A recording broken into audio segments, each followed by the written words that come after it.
अयोध्येमध्ये आज मंगळवारच्या निमित्तानं हनुमानगडीचं दर्शन घेण्यासाठी भाविकांची गर्दी जी आहे ती मोठ्या प्रमाणावरती झालेली आहे। आपण पाहतोय की हनुमानगडीचा हा रस्ता जो आहे तो काही वेळ पोलिसांनी रोखून धरलेला आहे, कारण वरती गेलेली भाविकांची संख्या जी आहे ती खूप मोठ्या प्रमाणावरती आहे। त्यामुळे गर्दी होणार नाही, चेंगराचेंगरी होणार नाही याची खबरदारी जी आहे ती पोलिसांकडून घेतली जाते। आणि आपण पाहतोय की ही लांबपर्यंत रांग जी आहे ती लागलेली पाहायला मिळते। सकाळपासूनच हनुमानगडीचं दर्शन घेण्यासाठी ही भक्तांची गर्दी जी आहे ती हनुमानगडीमध्ये पाहायला मिळते।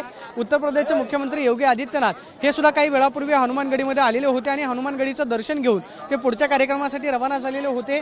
मात्र आपण पाहतोय की हनुमानगडीचं दर्शन घेण्यासाठी ही भाविकांची मंगळवारी गर्दी जी आहे ती मोठ्या प्रमाणावरती झालेली आहे।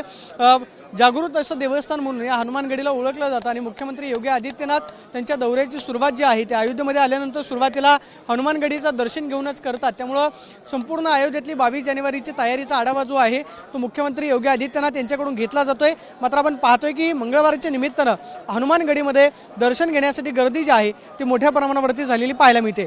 Camera person Rakesh Soni, Pradeep Kapse, TV9 Marathi, Ayodhya.